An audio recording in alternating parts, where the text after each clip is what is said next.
In this section, we're going to think about our users and how they can differ and what that means then for the software that we create. Now, implicit in that is an assumption that our users do vary, and we know that they do. They can vary across lots of different types of characteristics. Some of those change over time, and it's important that we, through our design of our software, we cater to all of those different characteristics.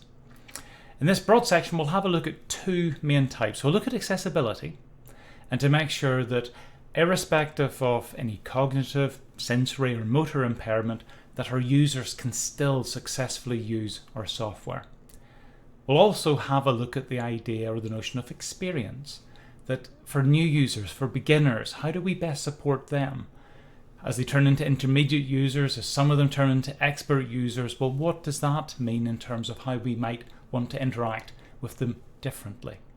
But we'll start off first of all with accessibility and how we can design accessible software. This is an incredibly important topic.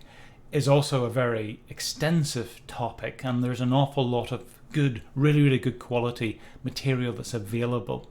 So in terms of our coverage, we're going to skim the top, and I'll direct you then to a number of points of additional reading that you'll want to explore.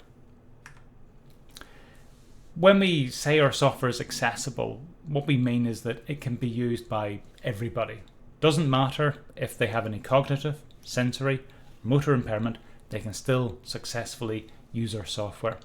And those types of impairment, they can come about for many reasons. In a lot of cases, they'll be from birth. Some may arise through accidents or through illness, and a large number will simply arise as the process of aging, as people naturally age and become older.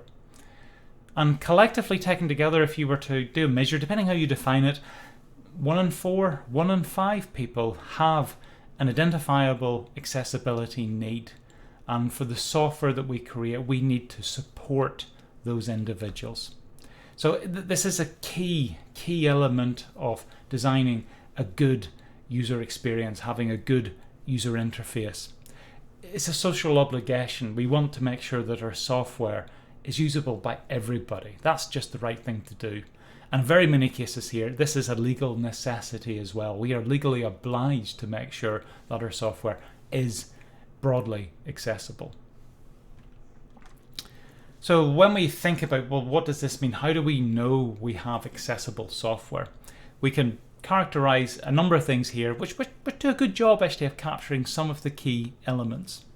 So for accessible software, we're guaranteeing the following: that all instructions, information, feedback, anything that we are presenting to the user in terms of information, that it can be perceived by the user. That doesn't necessarily mean seen, but it can be perceived and understood by the user. We're conveying information. We want the user to become aware of it. We want the user to understand it. That all controls and input in terms of how the individual interacts with our application, that all of those controls can be perceived. Again, the user can be aware of it. They can be understood, and the user is able to enact them. They can be manipulated. The user can perform and interact with our software.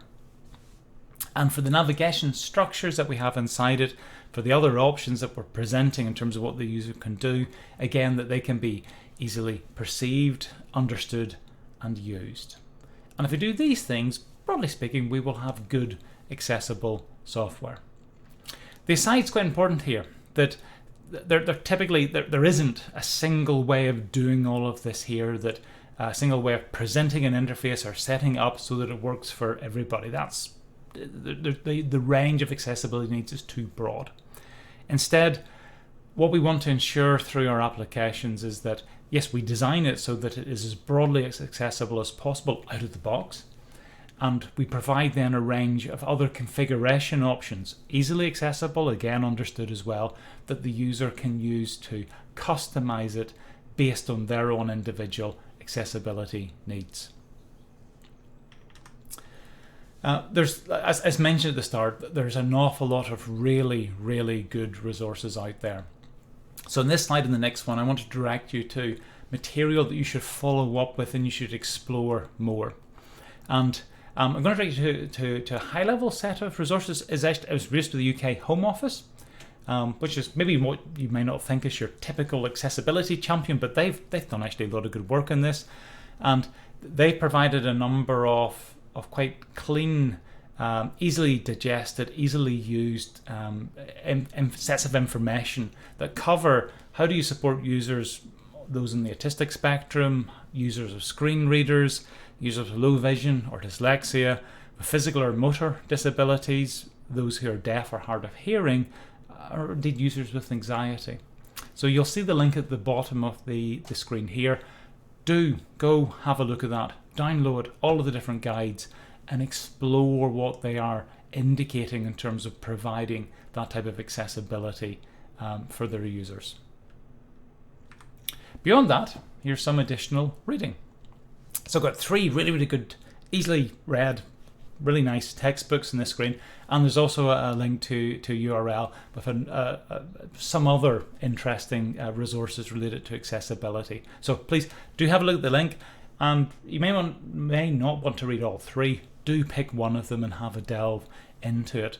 So we've got A Web for Everybody by Sarah Holton, Inclusive Design Patterns by Hayden Pickering, and Accessibility Handbook by Katie Cunningham. They're all really good reads, good ones to get because they will give you a good indication into some of the aspects around accessibility and design. So this is my final slide on accessibility. As I said, it's quite a short section. We're only skimming this here. It really is important then to go and read and explore the directed resources. But I want to end on a point that links these together. We can refer to accessibility, we can refer to usability as distinct concepts. And fair enough, they are distinct in many respects. But they both have an awful lot in common. They both share similar sets of goals and in terms of usability. And if we improve one, we generally also improve the other. So accessibility and usability go hand in hand. So if we're thinking about measures that improve our usability, so things like providing a clear navigation structure, making sure our controls are evident what they do, those types of measures will tend to improve accessibility for users that require that level of clarity. Conversely, if you think about accessibility and some of the characteristics or approaches we use to improve accessibility, again, it comes down to having clean, clear, easily accessible, easily used, easily understood controls and interfaces. They of course work for people with accessibility needs, but they work for all users as well. So usability and accessibility, they go hand in hand, and absolutely through all of our design of our software we want to keep all of these things in mind. So that's all we want to cover in this particular section. In the next section we're going to go on to think about user experience and how do we best cater to beginners, intermediate and expert users.